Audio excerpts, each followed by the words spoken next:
Les paroles fortes du père de la pom-pom girl du lycée retrouvée morte sur un navire de croisière. Anna Kepner est partie en croisière avec sa famille. Mais selon les rapports, cela s'est terminé par sa mort, étranglée dans la cabine qu'elle partageait apparemment avec son demi-frère. Ce que le père de Kepner vient de dire apparemment à propos de l'équipe que sa propre famille a qualifié de suspecte dans la mort de sa fille. Nous suivons l'affaire présentée par Law and Crime. Je suis Chris Stewart.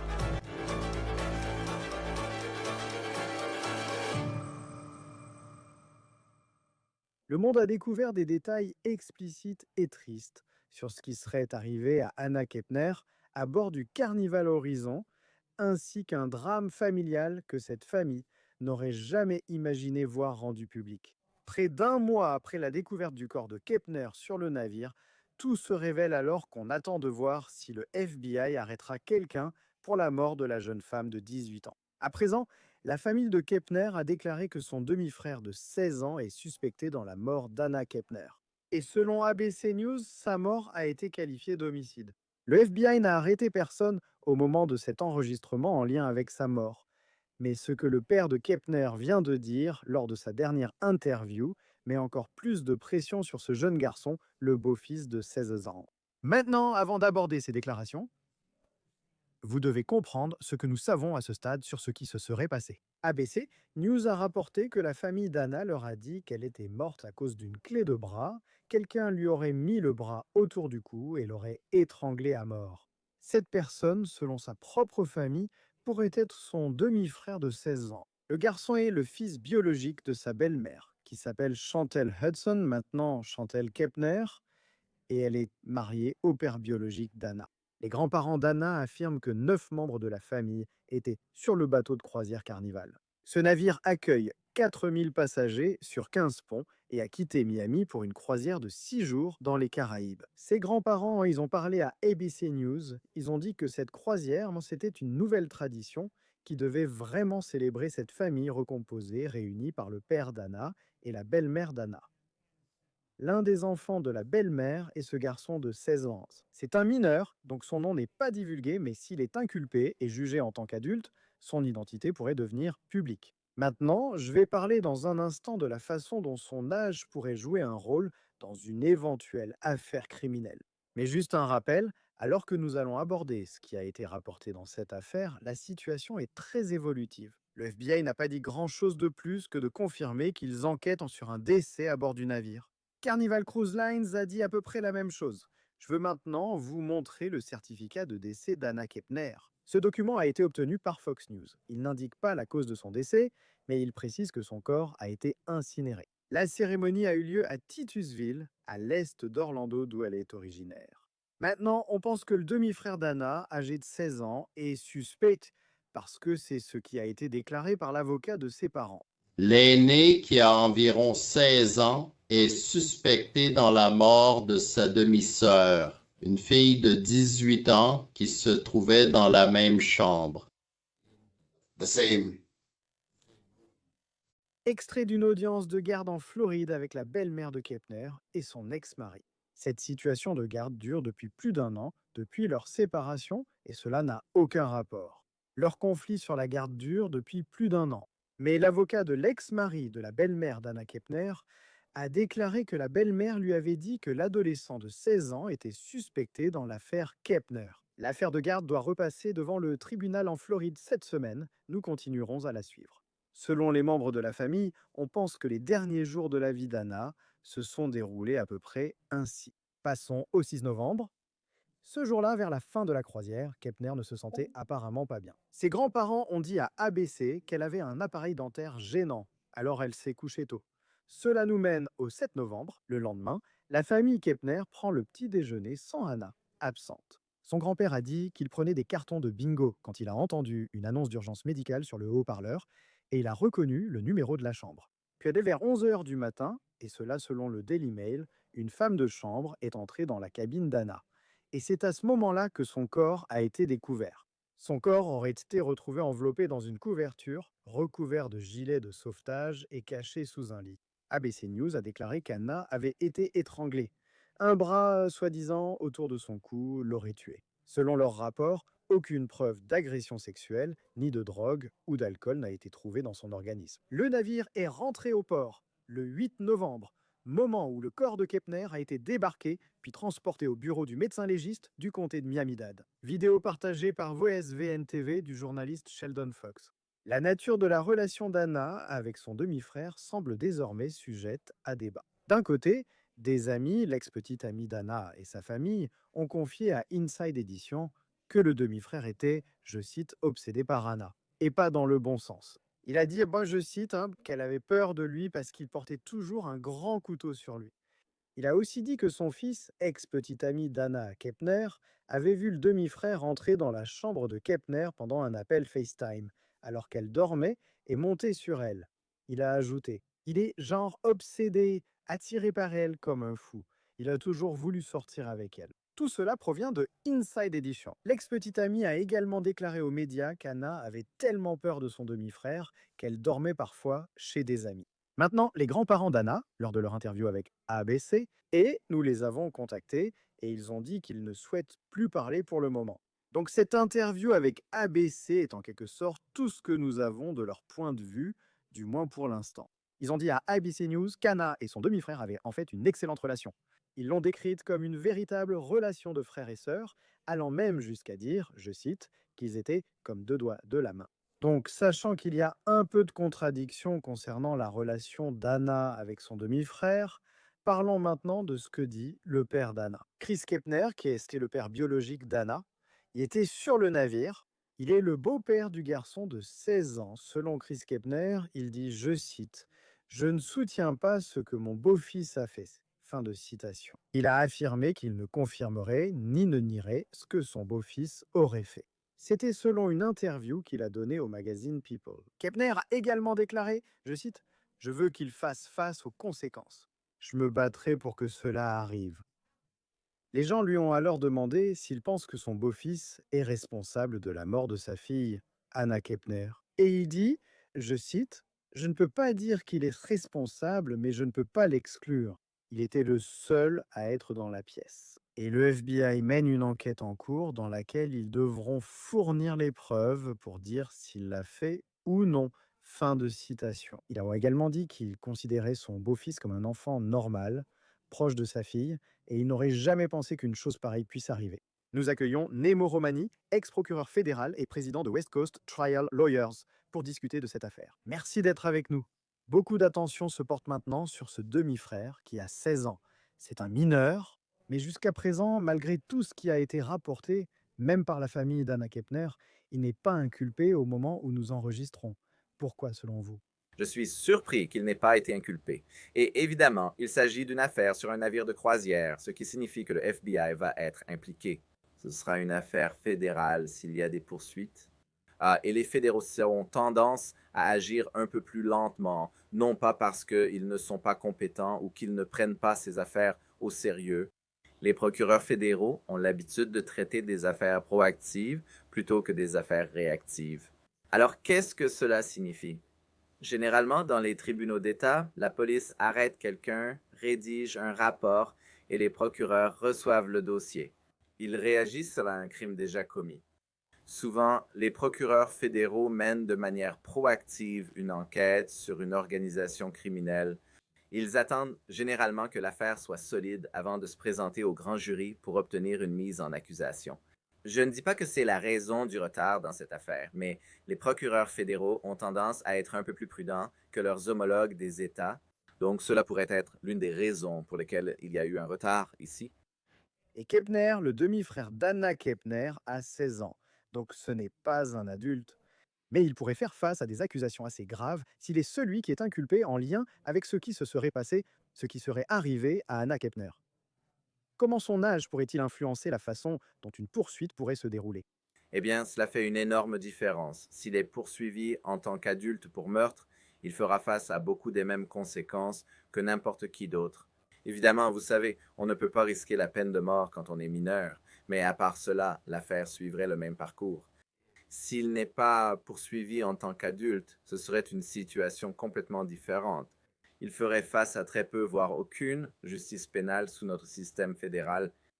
Qu'est-ce qui entrerait en jeu pour qu'il soit inculpé en tant qu'adulte dans le système fédéral comparé à ce que nous verrions si cette affaire s'était produite sur la terre ferme et que c'était le comté qui poursuivait l'affaire? Les procureurs doivent donc évaluer les facteurs présents, n'est-ce pas? L'âge du prévenu, la nature des faits, tout antécédent criminel, et ils déterminent s'il s'agit d'une personne qui doit être poursuivie et punie comme un adulte ou qui doit être réhabilitée comme un enfant. Il y a donc tout un ensemble de facteurs qui entrent en jeu dans cette décision. Et les procureurs vont devoir vraiment peser ce qui s'est passé ici, n'est-ce pas? Vous savez, cela ne semble pas être un accident si la cause du décès était vraiment une asphyxie mécanique, n'est-ce pas? Ce n'est pas comme si quelqu'un avait fait une overdose ou s'il y avait eu un accident. Si vous savez qu'Anna Kepner a été étranglée par son frère, je veux dire, c'est généralement quelque chose d'intentionnel. Je ne connais rien du passé de ce beau-fils, ni s'il a déjà eu des antécédents violents ou fait des déclarations à la police. Les procureurs devront toutefois considérer ces éléments pour décider de la suite à donner à cette affaire. Il y a une déclaration de ses grands-parents. Ils ont donné une interview à ABC News. Et l'un des extraits qui m'a marqué dans leur interview, c'est lorsqu'ils ont dit que le beau-fils, le demi-frère d'Anna Kepner, la jeune fille de 16 ans, a dit quelque chose comme quoi il ne se souvenait pas de ce qui s'était passé. Presque comme s'il avait eu un trou noir. Et ils n'ont pas dit spécifiquement qu'ils pensent qu'il est, vous savez, celui qui a ôté la vie à Anna Kepner. Tout cela ressemblait à des déclarations voilées, mais celle-ci m'a marqué. Il aurait apparemment eu un trou noir, selon ce rapport.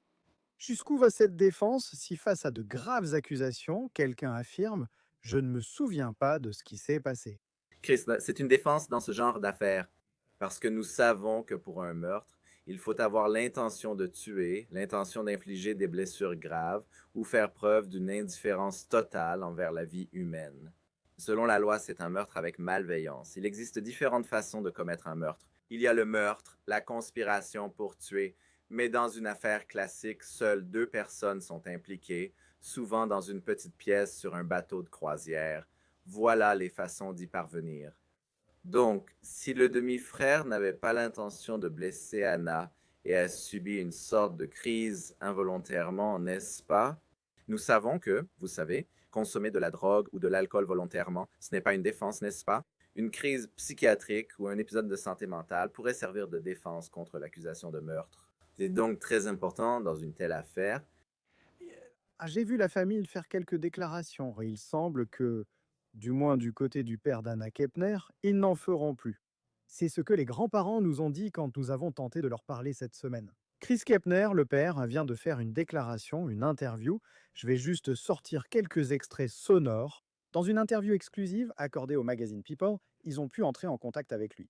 Et il dit quelque chose comme, je cite, « Je ne peux pas dire qu'il est responsable, mais je ne peux pas non plus l'exclure. Il était le seul dans la pièce et le FBI mène une enquête en cours dans laquelle ils devront fournir des preuves pour dire s'il l'a fait ou non à ce stade. » Et il ajoute aussi, je veux qu'il fasse face aux conséquences. En ce qui concerne la défense, à ce stade, nous ne savons pas encore quelle serait la défense. Nous ne savons rien sauf les rapports sur la pièce. Mais quand le père fait une déclaration officielle et dit cela, est-ce que ça influence la défense possible? Eh bien, cela a un impact sur l'affaire car on veut une victime qui souhaite poursuivre ou qui ne souhaite pas poursuivre.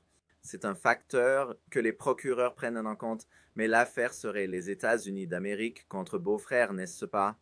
Tu sais, papa biologique n'est pas parti à l'affaire.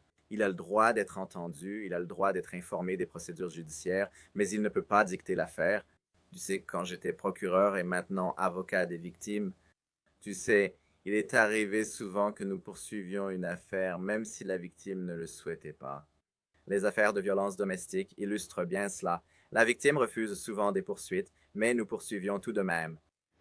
Et parfois, les victimes veulent effectivement des poursuites, mais il y a un problème avec l'affaire, où elle ne justifie pas une poursuite pénale. Ou du moins, pas autant que la victime le voudrait, n'est-ce pas? J'ai par exemple défendu des victimes d'agressions sexuelles. J'irai au bureau du procureur pour présenter les preuves montrant l'absence de consentement et le contact sexuel.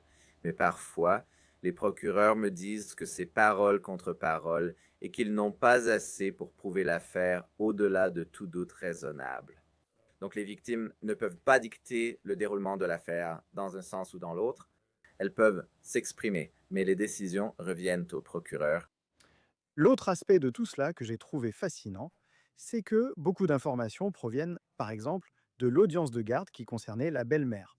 Et il semble qu'elle soit en conflit de garde avec son ex-mari depuis plus d'un an, mais c'est lors de cette audience que l'information ressort que ce beau-fils est suspect dans l'affaire. Qu'est-ce que vous pensez de cette évolution où d'un côté, il y a l'enquête criminelle, le FBI reste très discret, mais de l'autre côté, il y a d'autres voies par lesquelles toutes ces informations deviennent publiques. Ouais, eh bien, les procédures judiciaires sont généralement publiques.